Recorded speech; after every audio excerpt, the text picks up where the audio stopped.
আসসালামু আলাইকুম। আশা করি আপনারা সবাই ভালো আছেন। আবারও জরিমানার কবলে সাকিব আল হাসান, আবুল খায়ের হিরো। সোনালী পেপার এই শেয়ারটা নিয়ে কারসাজি করার কারণে এই জরিমানাটা কিন্তু আজকেই করা হয়েছে। মার্কেটের পতন আরেকটু বেশি ত্বরান্বিত করার জন্য, অন্য কোনো কারণ নাই। যাই হোক, এটা একটা বিস্তারিত ব্যাখ্যা আমি দেবো, আসলে জরিমানা কী হয় বা কী হতে পারে, বা তাদের কত টাকা জরিমানা করা হয়েছে এবং কী কারণে জরিমানা হয়েছে, এছাড়া কারা কারা জড়িত এই সোনালী পেপার শেয়ার কারসাজির সাথে। শুধু সাকিব আল হাসান এবং আবুল খায়ের হিরো এই দুজনকে জরিমানা করা হয়েছে 2,26,00,000 টাকা। তারা দুইবার এই শেয়ারটা নিয়ে, সোনালী পেপার শেয়ারটা নিয়ে কারসাজি করছে। এছাড়া আরও 13 জনকে জরিমানা করা হয়েছে। সর্বমোট 29 কোটি টাকা জরিমানা হয়েছে সোনালী পেপার এ নিয়ে। আর এটা জরিমানাটা করা হয়েছে আজকে 15ই মে, বৃহস্পতিবার। হ্যাঁ, এটার জন্য মার্কেট পতন হয়েছে আমি সেটা বলবো না, তবে মার্কেট পতনের জন্য এটা একটা কারণ হতে পারে। মানে সমস্ত কিছু মিলাই আর কি, মানে সব কিছু মিলাই। আর জরিমানাটা আসলে নতুন করে আবারও উঠে আসছে। গত 4-5 দিন আগে যে প্রধান উপদেষ্টার একটা বৈঠক ছিল, ওই বৈঠকে যে বিষয়টা মানে উনি কারসাজিকারকদের ধরার জন্য, সেটার একটা অংশ আমি মনে করি পার্ট এটা। আবার অনেকে বলতেছে জরিমানা টাকা আদায় হবে না, আইনে নাই, সেটার আমি ব্যাখ্যা দিচ্ছি ভিডিও শেষের দিকে। আর জরিমানা যাদের যাদের করা হয়েছে এর মধ্যে আবুল খায়ের হিরো আছে, তার স্ত্রী আছে কাজী সাদিয়া, তার বাবা সম্ভবত আবুল কালাম মাতাব্বর, যতটুকু আমার মুখস্থ হয়ে গেছে মোটামুটি এগুলো নামগুলো, কারণ এরা জরিমানার এদের কিছু নাই, এরা আমার আর আপনার থেকে ফকির হয়ে গেছে। তো কাজী সাদিয়া, আবুল কালাম মাতাব্বর, সাজেদ মাতাব্বর, তার মোনাক মাঠ এবং জাবেদে মতিন। মোনাক মাঠ কিন্তু সাকিব আল হাসান এই ছেলেটা মানে বাংলাদেশের ক্রিকেটকে অনেক উজ্জ্বল করছে, কিন্তু টাকার এত লোভ। আমি অনেক আগে তার এক বন্ধুর ইন্টারভিউ দেখছিলাম সাকিব আল হাসানের, একদম মানে স্কুল ফ্রেন্ডের। তো সে বলছিল কি সাকিব খুব কৃপণ ছিল, সে আমাদেরকে কিছু খাওয়াইতো না ছোটোবেলায়, দোকানে কোনো কিছু খাওয়াতো না। তো সেটা কিন্তু পরিলক্ষিত হয়, সে কিন্তু টয়লেট, ওই বাথরুমে যে ক্লিনার আছে তারও অ্যাড দিয়েছে কিন্তু সাকিব আল হাসান, মনে থাকার কথা। মানে টাকা যেখানে, সাকিব সেখানে। এখন সেটা কি, কোথায়, কীভাবে, কী জন্য, সেটা ইম্পর্টেন্ট বিষয় নয়। সে কিন্তু জেনে শুনে বুঝে, বুঝছেন, সে এমপি হয়েছে, সে মোনাক মার্ট নামে একটা কোম্পানি গঠন করছে, যেটা শেয়ারের ব্যবসা করবে, মানে এখানে সে খুব দ্রুত ধনী হবে এরকম একটা তার একটা টেন্ডেন্সি ছিল। সে এর আগেও কয়েকটা ইন্স্যুরেন্সকে নিয়েও কাজ করছে, এখন সোনালী পেপার নিয়েও সে কারসাজি করছে, যার ভয়ঙ্কর পরিণতি এখন তাকে ভোগ করতে হচ্ছে। এই যে মানে এখন এই জরিমানাগুলো টাকা আদায় হবে কিনা সেটা আমি আসতেছি। যাই হোক, সোনালী পেপারে তারা কারসাজি করছে কীভাবে সেটা আমি বলি। 2021 সালের 30শে সেপ্টেম্বর থেকে 28শে অক্টোবর এই সময়ের মধ্যে একবার করছে 2021 সালের। আবার ওই বছরেরই 1 ডিসেম্বর থেকে 31 ডিসেম্বর, এই এক মাসের মধ্যে তারা 126% শেয়ারের প্রাইস বাড়াইছে। এখন এই বিষয়ে কিন্তু আবার তারা কিন্তু শুধু তাদেরকে জরিমানা করছে ব্যাপারটা এমন না, তারা কিন্তু লিখিত বক্তব্য দিয়েছে। এই সাকিব আল হাসান বিদেশ থেকে, প্লাস আবুল খায়ের হিরো, সে কিন্তু ক্যাডার, বিসিএস ক্যাডার। তো তারা কিন্তু বক্তব্য দিয়েছে, তারা দুঃখ প্রকাশ করছে, অনিচ্ছাকৃত ভুল ছিল এটা, তাদের এবারের জন্য ক্ষমা করে দেওয়ার জন্য এটা তারা বলছে। কিন্তু কমিশন যেহেতু জরিমানা করছে, মার্কেটে পতনের জন্য এটা একটা কারণ হতে পারে আজকে কিছুটা। মানে মার্কেট এমনিতে পতন হওয়ার সম্ভাবনা ছিল, তো এটা আরেকটু ত্বরান্বিত করলো। এখন এই সোনালী পেপারে যারা আছেন তারা আশা করি এখান থেকে শিক্ষা নেবেন, সোনালী পেপারে যারা আছেন। এখন আমি যে বিষয়ে বলতে চাচ্ছি, এই টাকাগুলোকে আদায় হবে কিনা। কমিশন যে আইনে কি বলে জরিমানা করছে, এই আইনে কিন্তু এত টাকা জরিমানা করতে পারে না। এটা একজন ব্যারিস্টারের কথা, ওনাকে একবার 2বার উনি টকশোতে আসছে, উনি কোম্পানি আইন বিশেষজ্ঞ। কিন্তু এটা কমিশন বুঝে, তাহলে কি করবে?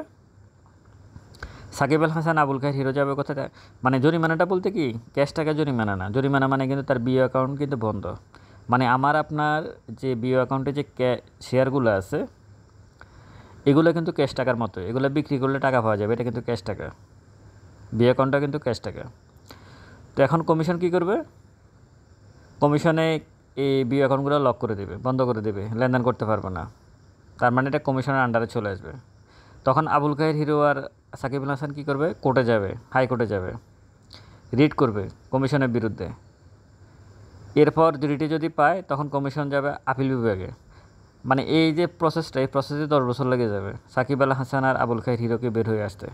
হয়তো দিন শেষে তারা জরিমানা করতে কমিশন যে জরিমানা করছে সেটা হয়তো থাকবে না, সেটাতে পারবে না, আইনে এটা কাভার করবে না, কিন্তু ততক্ষণে 10 থেকে 15 বছর কিন্তু সাকিব আল হাসান এবং আবুল খায়ের হিরোর জীবন থেকে শেষ হয়ে যাবে, এটা কিন্তু পরিষ্কার।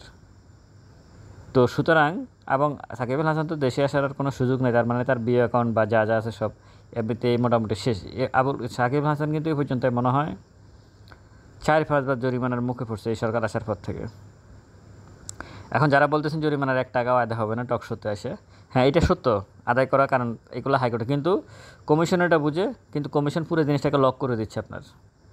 ধরুন আপনারই একটা বিয়ে অ্যাকাউন্ট লক করে দিল কমিশন শেয়ার কারসাজির দায়ে, আইনে আছে যে আপনার জরিমানা করতে পারবে 1 লাখ টাকা, কিন্তু আপনার ধরুন 1 কোটি টাকা জরিমানা করলো, আপনি কোর্টে যাবেন, কোর্টে গিয়ে আইনের ব্যাখ্যা নেবেন, অ্যাডভোকেট ধরবেন, অনেক কিছু করবেন, আপনার জীবন থেকে কোর্ট আর বাড়িয়ে দৌড়াদৌড়ি করতে 10 বছর শেষ হয়ে যাবে, আপনি বিরক্ত হয়ে যাবেন, মানে শেষ, আপনি বিষয়টা এমনই, মানে বিষয়ের ব্যাপারটা শেষ।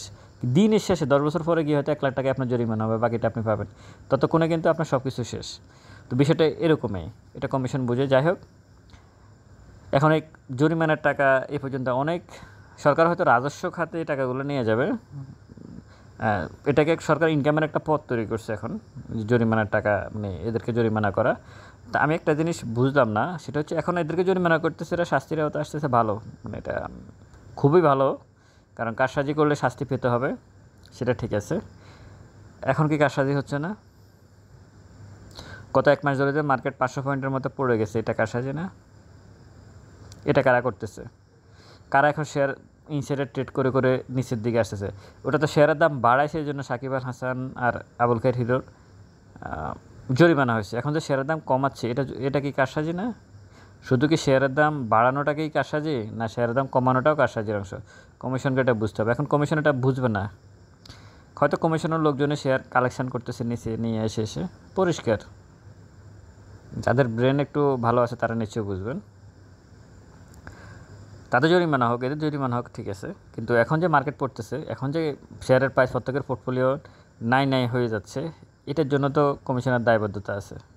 তো জরিমানা করতে থাকুক, কত করে দেখা যাক, আরও জরিমানা হয়তো আগামী দিনে হতে থাকবে, ইন্ডেক্সেরও পতন হতে থাকবে, ইন্ডেক্স কিন্তু তার সাপোর্ট ভেঙে চলে আসছে নিচে, সুতরাং এখানে অন্য কিছু বলার থাকে না আর।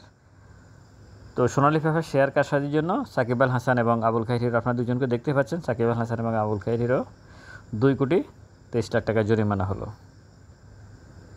আশা করি আজকের মার্কেটের পতনের জন্য হয়তো এই নিউজটা কিছুটা অবদান রেখেছে মার্কেটে। যার হাতে ক্যাশটাকে আছে, আমি মনে করি আপনারা সাকসেসফুল, চুপচাপ বসে থাকুন, খুব বেশি নাড়াছাড়া না করাই ভালো। আর ট্রেড করবেন, আশা করি এই মার্কেট থেকে আমরা শিক্ষা নেই না। এখন মার্কেট পড়তেছে, এখন যারা ট্রেড করতেছে, মানে যাদের ট্রেডিং স্টকগুলো আটকে গেছে, তারা এখন কপালে ফিরতেছে, হাই কী করলাম, যদি ইনভেস্টমেন্ট শেয়ারে যাইতাম তাহলে তো ভালো হতো, যদি ডিভিডেন্ড বেস শেয়ারে থাকতাম তাহলে তো সমস্যা হতো না। এখন এটা এই যে এই 700 পয়েন্টের মধ্যে মাইনাস হয়েছে, এখন এটা বলতেছে ঠিক মাত্র 100 পয়েন্ট বাড়ুক, 200 পয়েন্ট বাড়ুক, তখন আবার ঘুরে ফিরে ট্রেডিং শেয়ারে চলে আসবে। এটাই হচ্ছে ইমোশনাল ব্ল্যাকমেইল, মানে নারী পুরুষের যে প্রেম, তার থেকে ট্রেডিং শেয়ারের প্রতি ক্ষুদ্র বিনিয়োগকারীদের প্রেমটা আরও বেশি আমার কাছে মনে। তাদেরকে কোনোভাবে আটকানো যায় না, কোনোভাবেই আটকানো যায় না। পোর্টফোলিও তো আমার কাছে অনেকগুলো আছে, বা কথা হয় ঘুরে ফিরে লস করতেছে, সব কিছু হচ্ছে, সব ধ্বংস হয়ে যাচ্ছে, কিন্তু তারপরেও ঘুরে ফিরে ওই আপনারা একটা কথা আছে না, নেড়া বেলতলায় কি একবারে যায়, তাই না? এটা মিথ্যা কথা, এটা পুঁজিবাজারের বিনিয়োগকারীদের জন্য এটা প্রযোজ্য নয়। নেড়া বেলতলায় শতবার যায়, এটা ক্ষুদ্র বিনিয়োগকারীদের জন্য, পুঁজিবাজারের বিনিয়োগকারীদের জন্য এটা প্রযোজ্য, একবার না 100,000 বার যায়। ভালো থাকবেন সবাই, ভিডিওটা শেয়ার করবেন। আসসালামু আলাইকুম।